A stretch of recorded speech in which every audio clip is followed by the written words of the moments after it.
Today, I'm going to bite off way more than I can chew, so bear with me on this one. After those first few episodes, I answered a bunch of questions. If you've ever got questions, you can always text me 720-704-4865, direct connect. I will definitely include any questions you've got on another episode. And before I got too far into this podcast, I wanted to call out the elephant in the room. And that is the huge amount of creativity, intuition, and woo that influences the way that I work these days. I started out as a hardcore fucking skeptic. I was raised by two atheists who had both come up through fairly religious experiences, one of whom is a Holocaust survivor and essentially had to try on Catholicism throughout his childhood just simply to survive. So not only was there a intense hatred for organized religion, there was also an obscene amount of judgment around anybody who had quote unquote faith. So with that, please know that I am not coming at you like just trust and believe, light and love, mantras and mudras will get you through. It's been a 20-year journey for me, and I'm going to try and wrap that up into this episode. So it's going to be fun. But what I really want to talk about is actually and this is going to be one of the few times that I use the least amount of science and data and reference to studies as possible, because I think you should test everything. Never take my word for it. Absolutely apply anything that I discuss in these episodes to your actual experience and see if it works for you. Only do that if it sounds interesting. Never just take someone's word for anything. Approach it with some humor, some creativity, and absolutely adapt it to your own experience, and then try it and see what happens. We're going to get into that a little bit further in this episode. So one of my new favorite things is design theory. There's a process around testing your intuition, your creativity, your inspiration. And it's not a coincidence that those things tend to fall into the same synonymous category. They actually all come from the same physiological point in your brain. I will get a little bit into that. I'm also going to talk about why we went so far down the data, empirical evidence, scientific rabbit hole, where that really came from, and why we now feel like intuition is bullshit. We hold faith in great disdain, and how those particular perspectives might be more harmful or potentially holding you back from success, because creativity really is the number one factor in success. And creativity is a muscle that you must build. It is not just a skill reserved for artists. Once you get to a certain acumen, creativity feels a lot like intuition. And intuition is an incredibly powerful place to draw upon when you're seeking creativity. Guess what? Even for the most scientifically favored or inclined, I should say, we're all going to need a little bit of inspo when we're trying to solve intractable problems, when we're trying to create something that we haven't done before, when we're trying to create new levels of success and impact in our own work and experience. So hear me out, because you may have been led down a path inadvertently that relies so heavily on fact and data, you're actually tuning out possibility, potential, and opportunity. So if you are success oriented, if you believe in continual improvement, if you like to achieve success you have yet to experience, or the success only one can dream about, you might want to listen. So with that, let's get right into it. So maybe perhaps a little bit of background. How did we get here? Why are we so reliant on science? And when did creativity become a four-letter word? And I mean, when did we also abandon any sense of faith and intuition? It goes back a long, long time ago in a galaxy kind of far, far away. we just started debating creativity. Where did it come from? And no surprise, Plato and some of the first philosophers are the ones credited with this. Now, I understand the way history works is it is captured by those who are in charge based on the language that we have available in that moment. So am I suggesting that this is the first time we've ever questioned or pondered or discussed creativity? Absolutely not. This is just sort of the first recorded, written, white, colonialist, historical capture of creativity. However, with that in mind, knowing that back in the day, Plato was the first to really ponder, will we say of a painter that he makes something? Up until then, we had left creation to the gods. Language, the language available at that time, lacked a term that even described or adequately understood the process of human creation. And so throughout antiquity, it was argued and debated for decades, if not hundreds of years, that the writer, the craftsman, the builder creates, but the artist only imitates. What's the difference between something being constructed of truly unique quality or something being mimicked on canvas, in written word, even in song? So fast forward, a few hundred years, and the Christians enter the debate. And they decried only God can create. Art is only craft defined by rules. So until the 18th century and throughout even the Renaissance, this debate ensued. Does art simply complete God's creation? Some suggested it was even blasphemous to create because that could only be a gift from the gods. But then we introduced science in the early 19th century. Science argues that creativity is a human activity, and it is only when something new is discovered. So we are not creating, nor are we being creative unless the end result is something that has never been seen before. So that puts a different edge on creativity, right? It's not just a feeling or an experience or even a creation. It has to be new. That's new, right? And I feel like a lot of us have actually felt that pressure and questioned our own ideas and our own creativity because it didn't feel like we had reinvented the wheel. So just be aware that's not necessarily, and nor has it always been, the definition of creativity. That's a very new construct and parameter within which creativity was shoved into. So how does science define something truly unique, something having been created? Through empirical evidence. So there must be a hypothesis, a guess around what's going to happen. Then we test that particular theory. We use data. So we test it over and over and over and over and over and over again until we gather enough data to create a result. And without the data, the result is meaningless. So without this particular approach, this particular application of theory and hypothesizing and testing, it's not real. It's not correct. And suddenly we stopped believing and we started testing. And here's where I may digress a little bit and get on a soapbox. Because what happened in our 20th century is we stopped testing. We started using other people's tests and data and evidence. Enter skepticism.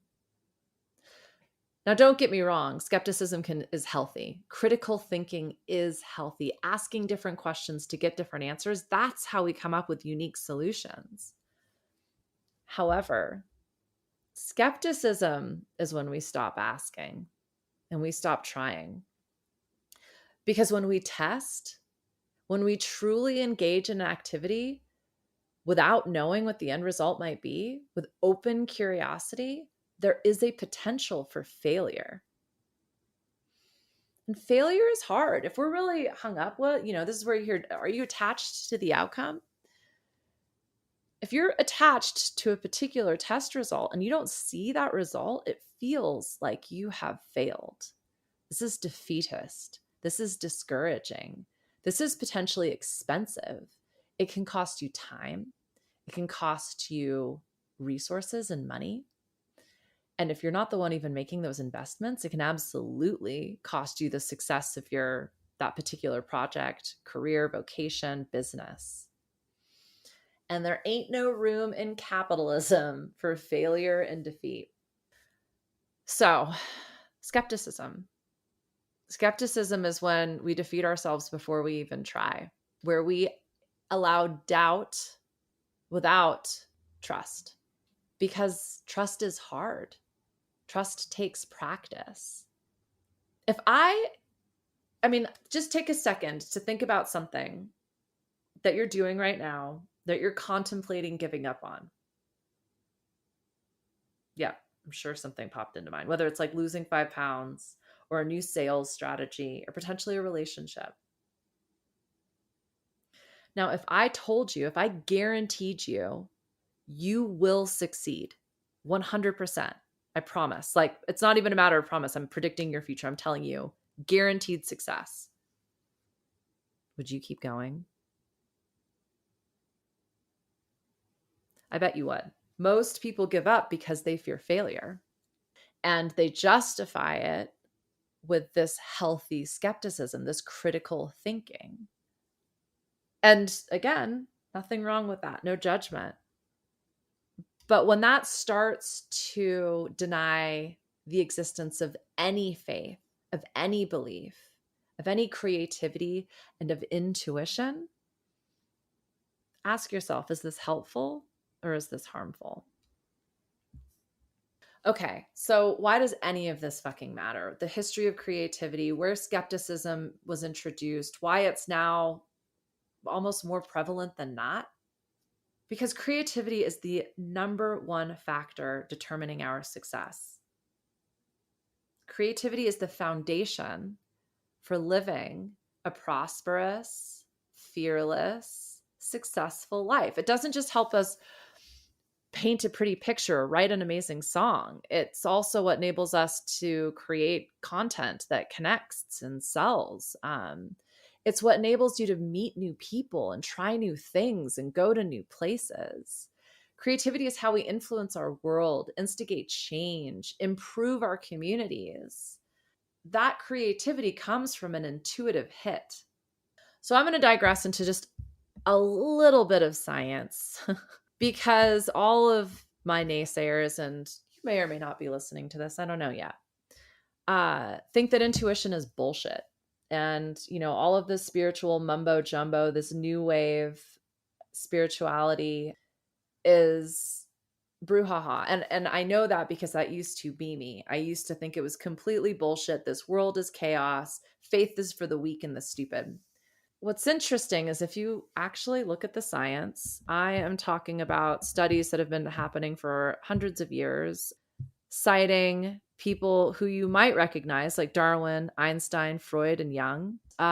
More modern, and I'm looking at a handful of studies right now from the U.S. National Library of Medicine, National Institutes of Health, really based on intuition, insight, nonverbal decoding, nonverbal sequencing, unconscious and conscious processes, right hemisphere dominance, atypical localization of cognitive functions, et cetera, et cetera. There are so many scientific studies that have been concluded that suggest where our creative functioning happens in our brain is the same physical location as our intuition. And based on diffusion tensor imaging that is being carried out, this allows researchers to examine why a specific neural track might be expected to deliver certain stimuli, certain information, creating these patterns and instances of intuitive acumen and or problem solving. Hit me up if you want these studies. This one is referred to as intuition, insight in the right hemisphere, emergence of higher sociocognitive functions.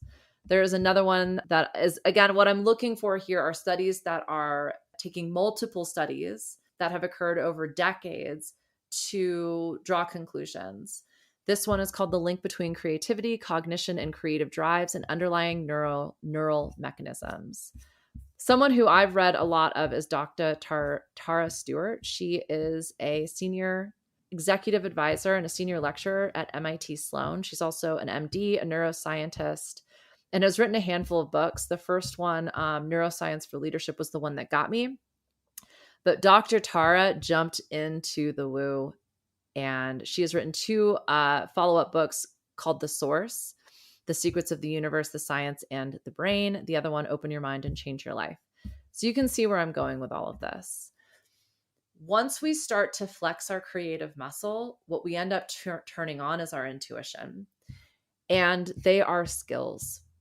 They are things to be practiced, just like I was hanging out with my friends, 8-year-old and 5-year-old, and helping them with all of their homework. And you got to practice creativity and intuition like you practice your handwriting and your multiplication tables.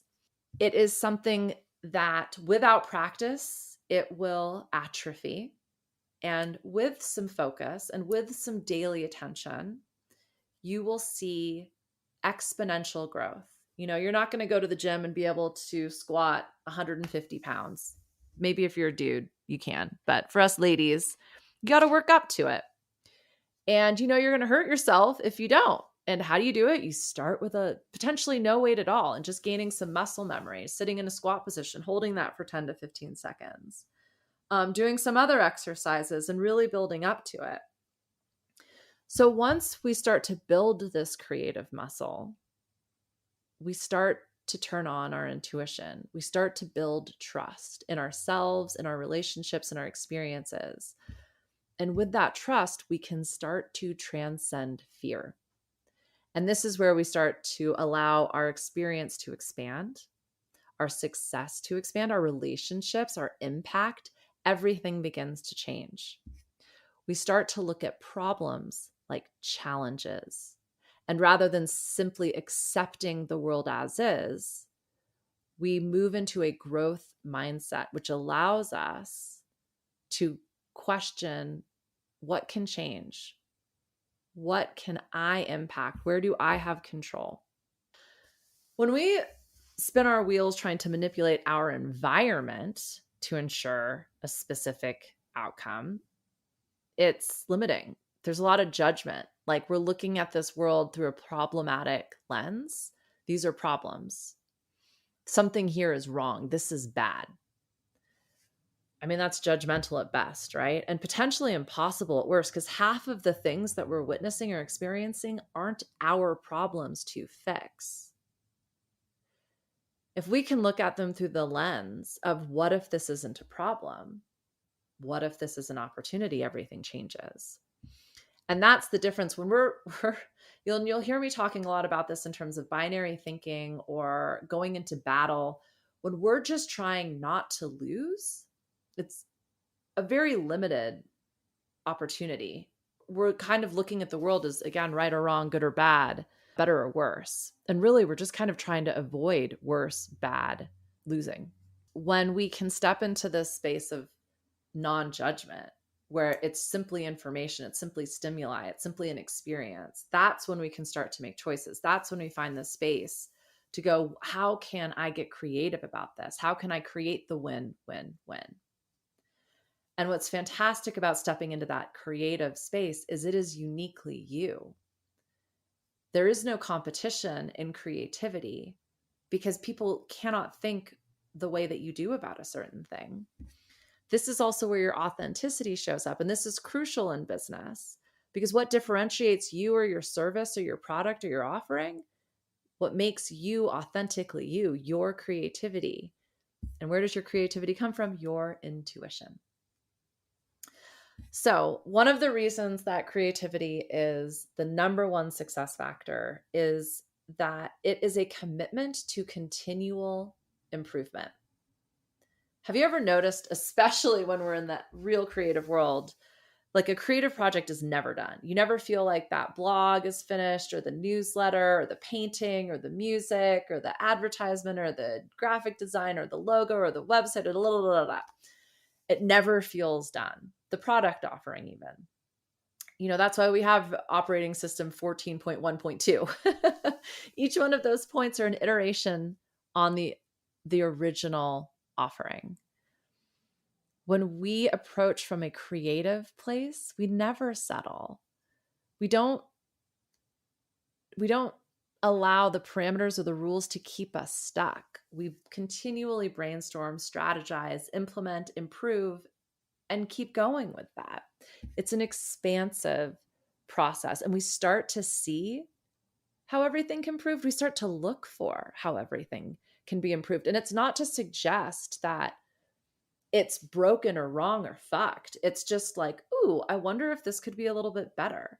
The world stops being the static, stagnant experience that's happening to you, but a dynamic, connected, influential place that is forever evolving. Once you practice creativity, you step into this place of confidence because you know there's only a start, but there is no end. And with practice comes trust. And with trust comes faith. And faith feels a lot like confidence. It's just this inner knowing. It's going to be okay. You're going to get through this. I mean, that sounds pretty excellent, in my opinion. I don't know about you. So in this sort of deep dive into creativity, I stumbled across the D School at Stanford, which has its own origin story. I highly recommend Creative Confidence. It's been one of my favorite books and has really helped me understand the process between my own approach. If you've ever worked with me, you've heard test it. Let's test it. What I love about testing it is it gives us permission to be wrong, right? Suddenly, it's not about getting the sale or hitting the targets or the numbers. It's just simply about understanding the process. Because once we understand our process, that's where we can iterate and improve. When we understand how long this takes, the steps that are involved, the resources necessary, and we test it, we can go, oh, actually, this only took half the time that we thought. Or far out, we might need to invest a little bit more in resources. Or perhaps we're asking the wrong question to begin with. So Tom and David Kelly from the D School define creative confidence as an inherently optimistic way of looking at what's possible, improving on existing ideas, and positively impacting the world around you. I love that. What might shift if you could look at some of the challenges you're experiencing with that or through that lens? When we choose an intuitive, creative approach, we shift into a growth mindset. And this is where practice becomes part of our daily activity. This is where skepticism, I think, really, really falls short because it stops us from even starting. And we give up before we've even gotten enough data to draw conclusive results. The brain, the ego, all of that, like the inner critic, the gremlins, the limiting beliefs, like whatever you want to call that brouhaha, sees the world as stuck because it's easier. It gives you permission to not try. Yeah, if nothing changes, why bother? But with creativity, you actually not only overcome obstacles, but you take on bigger challenges because with practice, you begin to trust that you'll persevere. You actually choose to believe in the possibility. It sounds a lot like faith, right? So you just let go of what isn't working any longer. It's not about failure. It's about iteration and improvement. And these choices, this creative, intuitive approach creates resilience. Again, this willingness to keep going despite the odds, despite maybe even some of the data, because there's like this instinctual, guttural, visceral response that okay, this might not be working in the moment, but what if I am approaching it from the wrong direction? What if I thought about it from the opposite perspective? What if I just pushed this aside for a minute and focused on something else and allowed myself to percolate on some different angles of approaching this challenge? That's creativity. That's intuition. That's faith. Okay. And it is a very scientific process, everybody. We just got confused. We just overemphasized basically science got trendy. Data became like sexy because we're all looking for guarantees. We're all looking for certainty. But like, goddamn, if we don't think about all of the things we accepted as fact that we simply know are not to be true anymore. I mean, how many planets are there these days? Like 8, 9, 10, 8? When I was growing up, there were 9. And for a minute there, we had 8. And now we're like, well, maybe Eris gets to be one if Pluto gets to be one. And, it's like, if you can prove without a doubt 100% fact in every instance, like, cool. But let's not talk about quantum physics then, okay? Okay. That's where creativity, intuition, inspiration becomes incredibly powerful.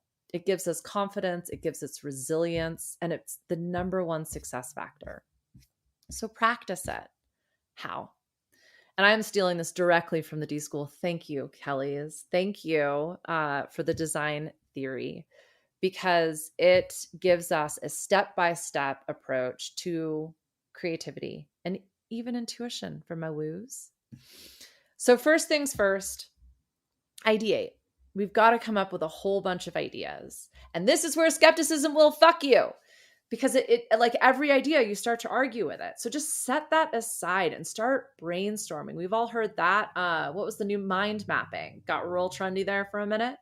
But yeah, just start busting out all the ideas. No rules. Doesn't matter if we have the resources. Doesn't matter what the time limit is. Doesn't matter what our skill set is, like anything. And as you start ideating, it's going to get real fun real quick, because getting into that creative space, tapping into your intuition is compounding. It is essentially limitless. And when you shift into that action gear, like you just start going and you go faster and faster.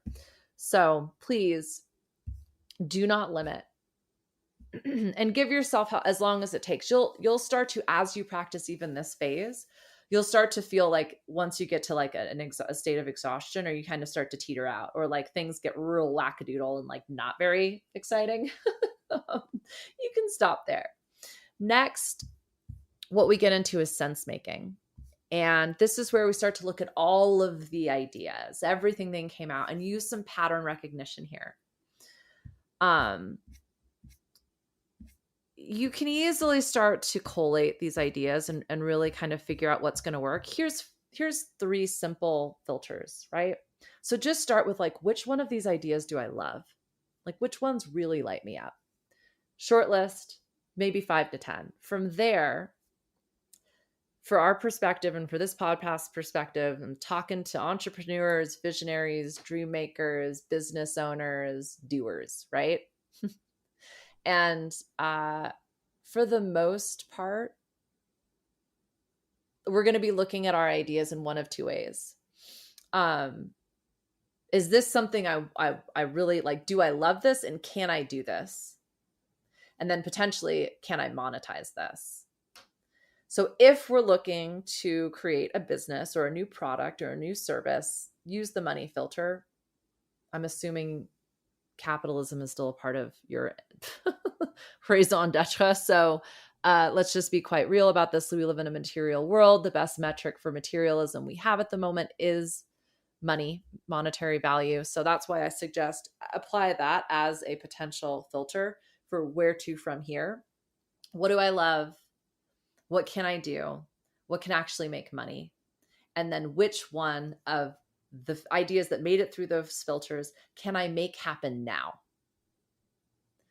That's a pretty great way to move from ideation to sense making. From there, we're going to get into implementation. So this is just the strategizing, the planning. We get into the hypothesis and testing, right? So how are you going to test this idea? How are you going to take it to market? How are you going to get it online? How are you going to sell it, etc.? And then we get into iteration and improvement. So once you put it out there, once you get feedback on it, once you test it, that's where the data gathering comes from, right? And that's when you can go, okay, great. Here's what I learned. Like, people thought this was really expensive. Or, I mean, I've sold things where people are like, I would have paid twice for this. That's really useful feedback. If no one buys it, was the messaging right? Was the distribution right? Did you put it in the right places? Did you get it in front of the right people? Oftentimes we're throwing the baby out with the bathwater, one, because we haven't practiced creativity, inspiration, intuition, and testing and hypothesizing. We've let skepticism get in the way of us. But secondly, because we're again throwing the baby out with the bathwater, we're just throwing out the whole thing. One of my favorite recent examples of this was during that year that we will not speak of, creative agency, the owner director that I was working with decided that they were going to work with a legal team, a print shop, and a photographer in order to help businesses who needed to rebrand, because basically a municipality decided to rename the city due to the fact that that city was associated with a racist historical figure, of which most of our figures can be certainly attributed to. And so the city was going to do the right thing and rename. Now, obviously, every business in that city that was called like city signage or city cafe or city services or city landscaping were all going to need to rebrand, right? And so this creative agency was going to reach out to, they basically put together a database of every single business in that municipality that had that municipality's name. And then they were going to put together this amazing package. So we'll redo like all of your branding. We're going to get legal to redo all of the structural LLC listings with the city, with the state, with the IRS. And we're going to get, a photographer to then take pictures so that you've got all new content. And we'll roll this out in 30 days for one lump sum. It was an incredible deal. And he started reaching out to all of these business owners. And he sent them an email and he got 2 responses. And he called me up and he said, I cannot believe this idea failed. I put so much time and energy into it. I feel like a complete failure. This is ridiculous.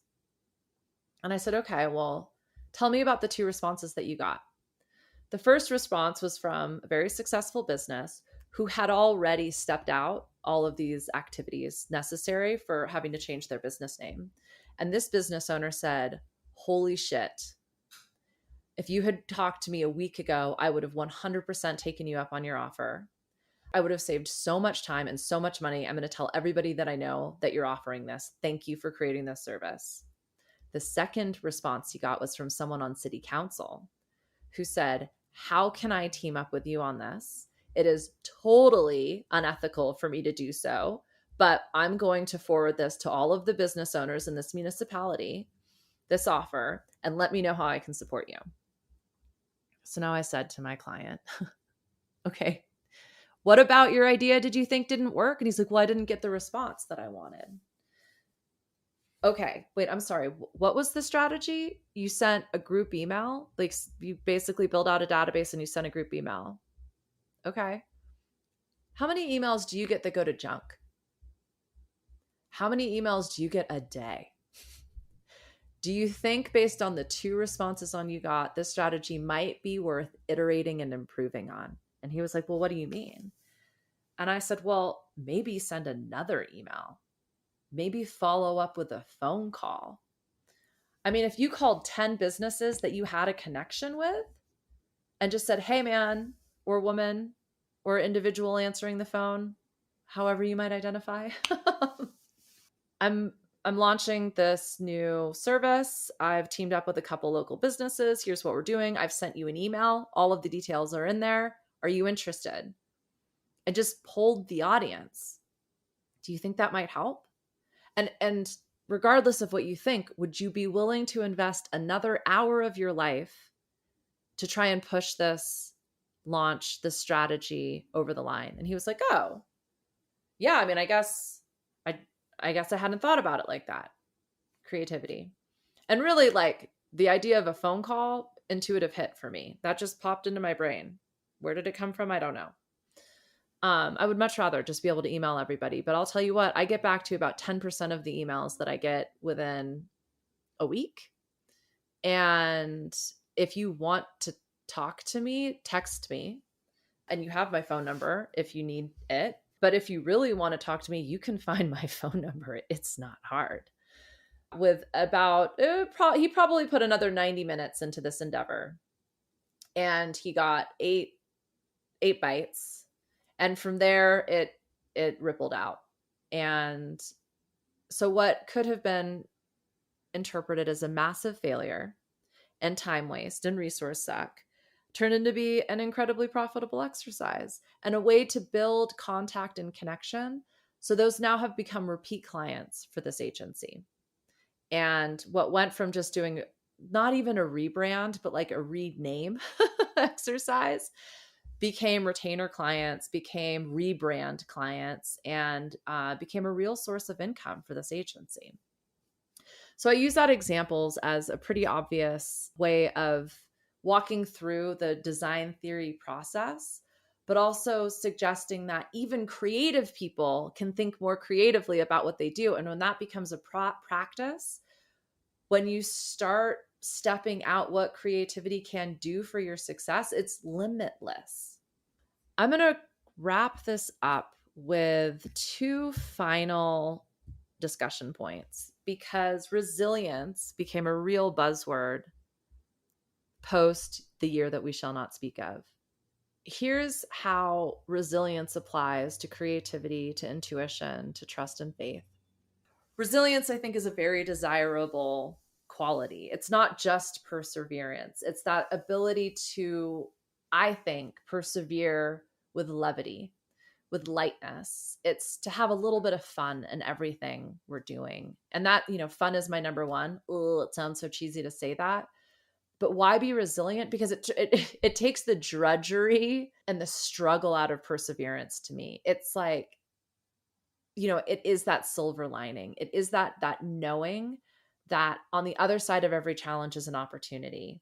And maybe we can take things a little less seriously. Maybe in this moment, even of like struggle and pain and shit, like we're going to get a shower. At the end of the day, we get to lay down in bed. Sometimes that's like all I can tell myself is like, sweetie, you get to lay in bed when you're done with this. Cool. Okay. Can we take one more step? And here's just a few ways to really dial in resilience. Seek and accept help. That's number one. That's what my client did. He was like, firstly, hired me. And then secondly, reaches out to me outside of a session, outside of a planned appointment or whatever it is, to say, man, like, I'm really disappointed. I'm going to call that out and I'm going to ask for help. Know when you need help. Know who your people are, not the people that are going to trauma bond, not the people that are just going to reaffirm like this world is a hard place. The people that are going to let you vent, hear you out, and then challenge you to lean on that resilience. If you don't know, firstly, I'm right here. You're listening to me. You already have my text number, 720-704-4865. Hit me up. I would be happy to be your first step in building your resilience. Secondly, social support. And so this is a little bit outside of like phone a friend or poll the audience or find an expert. This is where we kind of cultivate that support, where we say out loud, these are my goals, these are my dreams. And we potentially join like a mastermind or create our own mastermind. Napoleon Hill and Think and Grow Rich, he suggested creating a peer group so that you have people that are not just holding you accountable, but are also sharing their struggles and using creativity to empower each other to think about their problems and their challenges in a different way. I've used masterminds throughout my career for great success. And that word might trigger you. Yeah, trigger.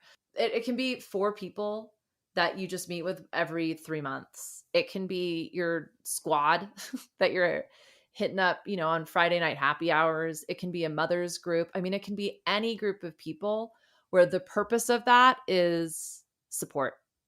And you're definitely not just talking about how shitty your fucking problems are, okay? Because I have seen support groups just foster and fester pain and struggle.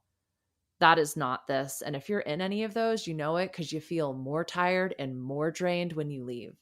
These are about feeling expanded, feeling inspired, feeling creative when you leave. You have no excuses. There are meetups, there are Facebook groups, there are Slack groups, there are Telegram chats, there are Discord servers. Like, there are so many places now that you can connect, even if it's like joining a group for people who are terrified of connecting in real life. Like, believe me, there is some digital form of connection somewhere out there that can help you step this out. Finally, in terms of resilience, so we're seeking and accepting help, we're cultivating social support, and then we're creating connection. And by connection, I don't just mean like with other people. I mean like connecting the dots. This is something that I've actually been musing on a lot quite recently because, and I'm going to do a different episode about this called No More Talkie Talkie. But it's really about connecting your dots. How are you stepping things out? How are you taking ideas from your brain hole into your actual experience and creating action and flow? A lot of the times we're just mulling shit over in our head, or we're potentially just talking about it. The next real step is creating an action plan. This is where design theory becomes incredibly useful. This is where creativity and intuition become useful, because intuition are those hits that go, do it now, or check this place out, or call that person, or ask this different question. Think about this in a slightly different way and start to really connect your dots. You've heard me potentially talk about like energy stacking activities. That's a way of connecting the dots. If you're feeling exhausted, tired, sorry for yourself, take some space. I have a whole series of activities that help me level up from, in my language, in the ELI language, level 1 to level 5. So again, if I'm feeling super sorry for myself or exhausted, I can take a nap. I can take a shower. I can take a bath. I can have a cup of coffee. I can, oh, forgive that siren. And then if I'm feeling like the world is against me, I'm at war, I'm in that binary space of win or lose, I'll do a focus wheel. I'll phone a friend. And when I phone, I seek and accept help. I call someone who I know is going to challenge me and get me out of it. I have a consigliere who she does not let me off the hook. And then I get into that like neutrality, that level 3, and I create the action plan, the budget, the next best steps, and so on and so forth. But having a list of energy stacking activities, that's a fantastic way of connecting the dots. Last things here, and this is a fun one that I stumbled across, and this was definitely not mine. I have no idea. I don't like, this was one of those, there's 1,800 blogs on it, so I don't even know where it came from. I wish I could give credit to where credit's due. If you know who came up with karaoke confidence, holla. So what is karaoke confidence? It is a fantastic way of approaching your biggest fears, your biggest skepticisms. Is that a thing? Skepticisms? Your stop points where you pussy out. And oh gosh, is that bad? Am I not supposed to say that anymore? Sorry. Think of it in terms of kitty cats, because I fucking hate cats. I said it. If they were big enough, they'd eat you. Okay. So, okay, karaoke confidence. What is karaoke confidence? Think about what it takes for you to get on a fucking karaoke stage and make a complete fool of yourself. Firstly, you're willing to make a complete fool of yourself. You're willing to let your guard down, get silly, and laugh. You're purposefully acting like an idiot. And it's fun. It's only ever meant to be fun.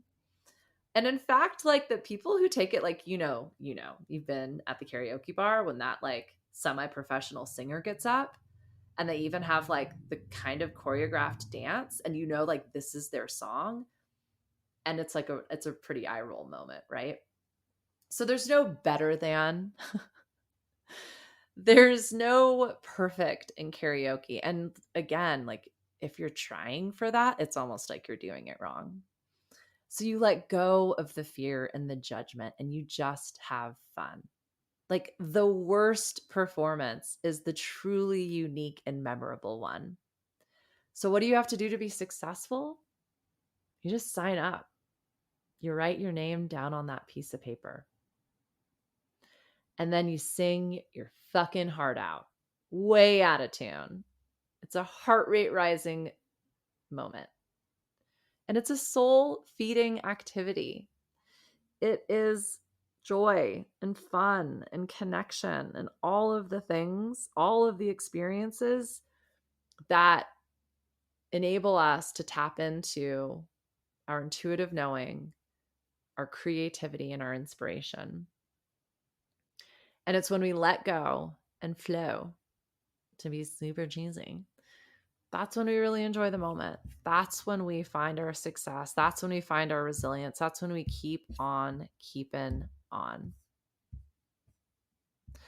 Woo, that was a meaty one. I think I got it all in there. Thank you for bearing with me. Creativity is the foundation of everything. I certainly do, of the people that I work with. You, my very benevolent, kind, generous listener who stuck it out with me for nearly an hour. It's not all about science and data and evidence. And in fact, you can utilize that same process to get to creativity, faith, and intuitive knowing.